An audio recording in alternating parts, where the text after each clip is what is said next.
Hello guys, আসসালামু আলাইকুম। কেমন আছেন সবাই? আশা করি সবাই ভালো আছেন। আমি আলহামদুলিল্লাহ আপনাদের দোয়ায় ভালো আছি। আজকে আমরা যাব সালমিয়া সি সাইডে। ওইখানে খেলা হবে, আড্ডা হবে, মজা হবে। আপনারা উপভোগ করতে সাথেই থাকেন আমাদের। এখন সবাই রেডি হচ্ছে, কে ছোট প্যান নেবে, কে বড় প্যান নেবে, এই নিয়ে কথাবার্তা চলতেছে। এর মধ্যে ছোট প্যান এবং বড় প্যান নিয়ে একটা ব্যাগ তৈরি হলো। ব্যাগ বলতেছে সাইডার দে মা কাইন্দা বাঁচি, তারপর ও ঢুকাবে। অবশেষে আরিফ জোর করে ঢুকাইলো, মানে হ্যাঁ ব্যাগের ভিতরে ঢুকাইলো আর কি। এখন সবাই ভাবসাব নিয়ে যাচ্ছে, কিন্তু তারা তো জানে না একটু পরে তাদের আর ভাব থাকবে না। এখন বলতে না বলতে আমাদের হেলিকপ্টার সাইজের একটা মশা, ও না সরি দুঃখু, বলতে না বলতে একটা গাড়ি চলে আসলো, আমাদের সেই স্পেশাল গাড়ি। এখন আমাদের চির পরিচিত গাড়ি বলতেছে আমাকে কুয়েতের অমূল্য রতন দে, মানে তেল দে, নাহলে আমি চলবো না। অবশেষে তার দাবি রাখা হলো। দাঁত নামে যে নিষ্কানোর জন্য সেরা, ওদের সাথে আমাদের একটা ম্যাচ আছে, মানে মাসজিদের কথা বলতেছি। এর জন্য আমরা চলে আসলাম কুয়েতের সবচেয়ে ভালো বল, মানে 2 নম্বর বলটি কেনার জন্য। অবশেষে অনেক পাশাপাশি আমাদের বল কেনা শেষ হলো। হ্যাঁ, ইতিমধ্যে আমরা কুয়েত থেকে ঢাকা শহরে ফিল নিচ্ছি, মানে হ্যাঁ জ্যামের কথা বলতেছি। ফুটবল খেলার সেই আমাদের আমরা পরিদর্শন করলাম, মানে আমরা গাড়ি পার্কিং করা বলতেছি। যারা সালমিয়া গেছেন সি সাইডে তারা জানেন গাড়ি পার্কিং করা কতটা টাফ। অবশেষে 1 ঘন্টা যুদ্ধ করার পরে যুদ্ধতে আমরা সফল হলাম, মানে গাড়ি পার্কিং করতে পারলাম। ইতিমধ্যে আমরা দাঁত খেলানো জাতির সাথে, মানে মাসিদের সাথে খেলার জন্য প্রস্তুতি গ্রহণ করছি। এখন বলটা আমার হাতে আসলো। এখন বলটা আমাকে বলছে তুই তাড়াতাড়ি মার, নইলে আমি দৌড় দিব। অবশেষে আমি বলটা মামার কাছে মেরে দিলাম। মা বাবার উল্টা মারলো আরেক দিকে, সে আবার ব্যাক করে আমার দিক মারলো।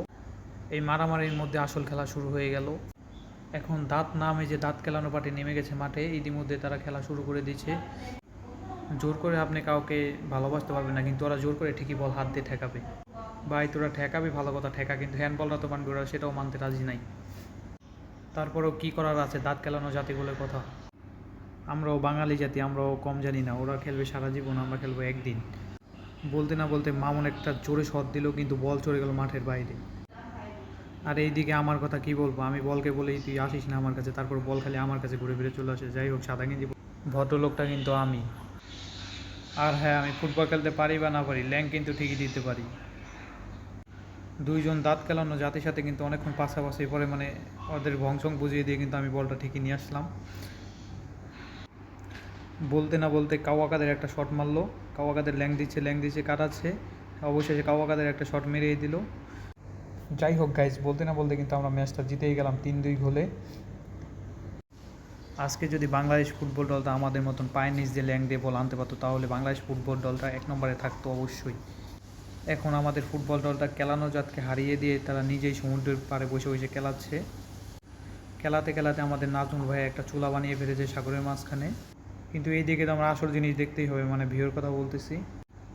এই দিকে সে খেলাধুলা করে ক্লান্ত, সে তার বড় জিনিসটা খুঁজতেছে।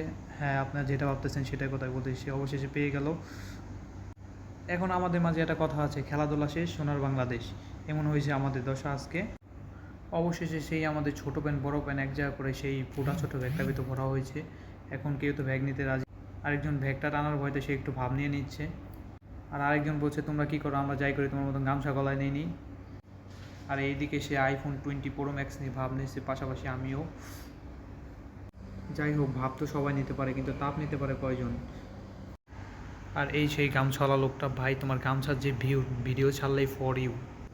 সবাই ব্যস্ত আছে ছবি তোলা নিয়ে, আর আমি ব্যস্ত আছি ওইটা দেখা নিয়ে। হ্যাঁ, আপনারা যেটা ভাবছেন সেটাই। এখন বলতে বলতে আমরা চলে আসলাম পরানিয়া লুলু হাইপারে মুরগির ঠ্যাং খাওয়ার জন্য। এখন লেসি দেখা যাক মুরগি আমরা পাই কি না। এখন তারা দুজন ঢং করে হেঁটে যাচ্ছে। ভাই তোরা এভাবে হাঁটিস না, মেয়েরা দেখলে ক্রাশ খাইব। এখন আমরা আছি মুরগি শিকার করতে। যাই হোক, এখন মুরগি তো নাই, মুরগি সন্ধ্যার দিক মেবি কেউ শিকার করে নিয়ে গেছে। যাই হোক, আমরা হাল ছাড়ার পারি না, আমরা চলে এসেছি সেই বিখ্যাত ভুম ভুম হোটেলে পরানিয়া। এখান থেকে মুরগির 28টা ঠ্যাং নিয়ে তারপরে রুমে যাব। এখন আমি একটু ক্যামেরা দেখে ভাবসাব নিয়ে নিচ্ছি। এখন মুরগি কিন্তু সেই 28টা ঠ্যাং নিয়ে আমরা রুমে চলে এসেছি। এখন খাওয়া দাওয়া করবো। ওকে গাইজ, সবাই ভালো থাকবেন, সুস্থ থাকবেন, আর অবশ্যই হ্যাঁ লাইক কমেন্ট এবং শেয়ার করে পাশে থাকবেন নেক্সট ভিডিওর জন্য। আল্লাহ হাফেজ।